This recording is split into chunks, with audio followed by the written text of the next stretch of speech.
ఈ దినము అనుదిన వాక్య ధ్యానంలో నిర్గమకాండము 12వ అధ్యాయము 1వ వచనం.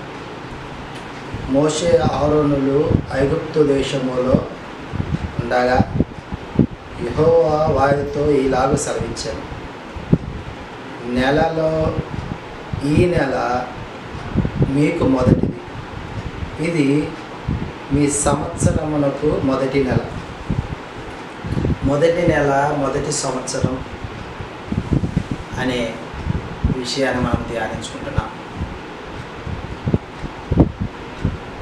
హిబ్రూలో మొదటి నెల అనగా నీసాను వారికి మొదటి నెలగా ఉన్నది. మనకు తెలుగు క్యాలెండర్ ప్రకారము మార్చి ఏప్రిల్ ఈ మధ్యలో మొదటి నెల వస్తున్నది. మనము ఇక్కడ రోమన్ క్యాథలిక్ మరి క్యాలెండర్ను ఉపయోగిస్తున్నాం కాబట్టి జనవరి అలా ఉన్నదన్నమాట.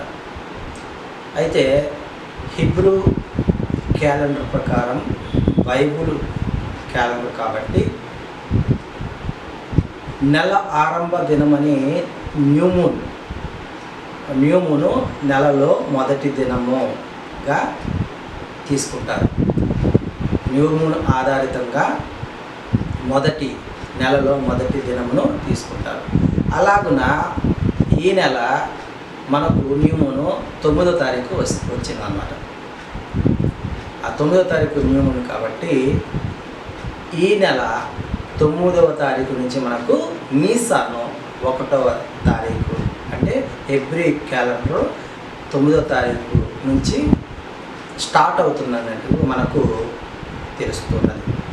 కాబట్టి ఆ రకంగా ఇంకా బైబుల్ పరముగా కూడా మనము కొన్ని లేఖనాలను చూసుకుందాం. న్యూమూన్ని హెబ్రూలో రోష్ ఖొదేష్ అంటారు. అన్నమాట న్యూమూన్ని. నిర్గమకాండము 40వ అధ్యాయము 2వ వచనం. నిర్గమకాండము 40వ అధ్యాయము 2వ వచనం.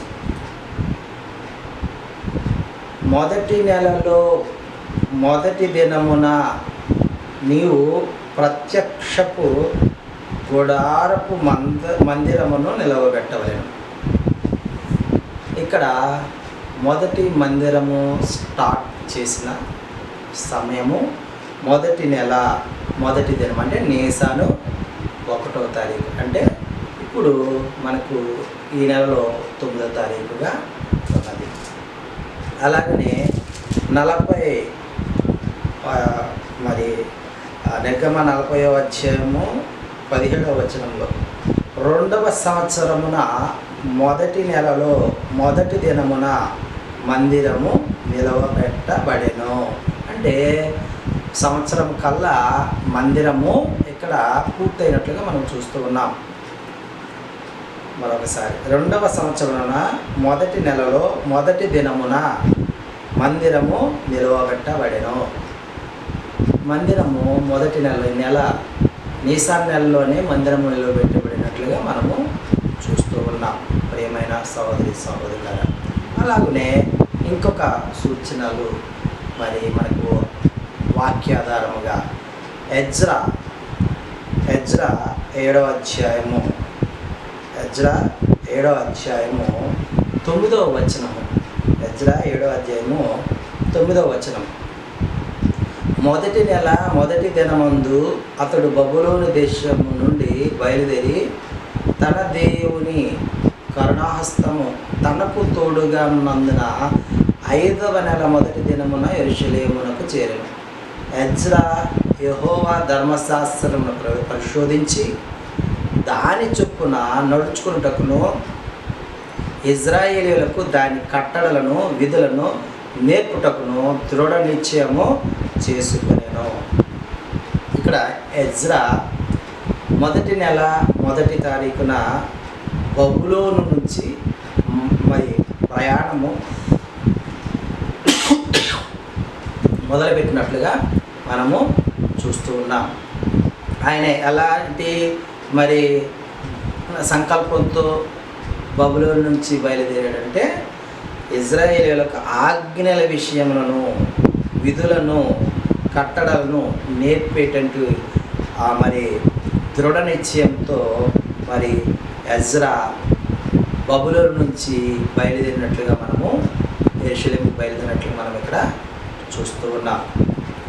2వ క్రానికల్ 2వ దినవృత్తాంతంలో 29వ అధ్యాయం 29వ అధ్యాయం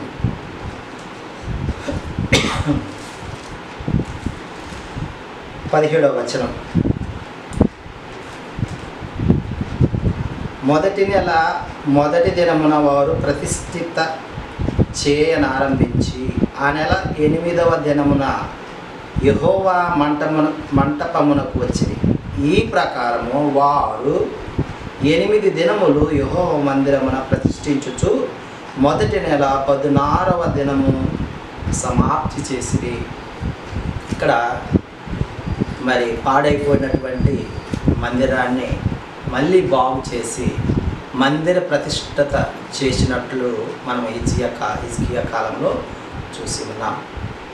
అలా ఆ దినము మొదటి నెల మొదటి తారీఖున వారు ప్రతిష్ఠిత చేయని ఆరంభించి ఆ విధముగా మరి 8 దినములు అంటే 8 దినములు వారు ప్రతిష్ఠిత చేసి సమాప్తి చేశారు. అంటే 9వ తారీఖు మనం నీసాను మొదటి అనుకున్నాం కదా. 9, 10, 11, 12, 13, 14, 15, 16 అంటే 16వ తారీఖు వల్ల వాళ్ళు 16వ తారీఖుల వారు ప్రతిష్ఠితను సమాప్తి చేసినట్లుగా మనం ఇక్కడ చూస్తూ ఉన్నాం. ఈ విధముగా మనము మరి నీసాను 1వ తారీఖు మనకి ఇప్పుడు ఈ నెలలో 9వ తారీఖు అంటే నెల ఆరంభ దినము అని మనకు రుజువు చేయబడుతుంది. అట్లనే ఇంకొకటిగా యెహెజ్కేలు గ్రంథము 45వ అధ్యాయము 45వ అధ్యాయం 18వ వచనం చదువుకున్నట్లయితే యెహెజ్కేలు 45:18 ప్రభువుకు యెహోవా సెలవిచ్చినదేమనగా మొదటి నెల మొదటి దినమున నిర్దోషమైన కోడిని తీసుకొని పరిశుద్ధ స్థలము నిమిత్తము పాప పరిహారార్థ బలిని అర్పింపవలెను. ఎట్లనగా యాజకుడు పాప పరిహారార్థ బలి పశువు రక్తము కొంచెం తీసి మందిరపు ద్వార బంధముల మీదను బలిపీఠము చూరు 4 మూల మీదను లోపటి ఆవరణపు వాకిట బంధముల మీదను ప్రోక్షింపవలెను.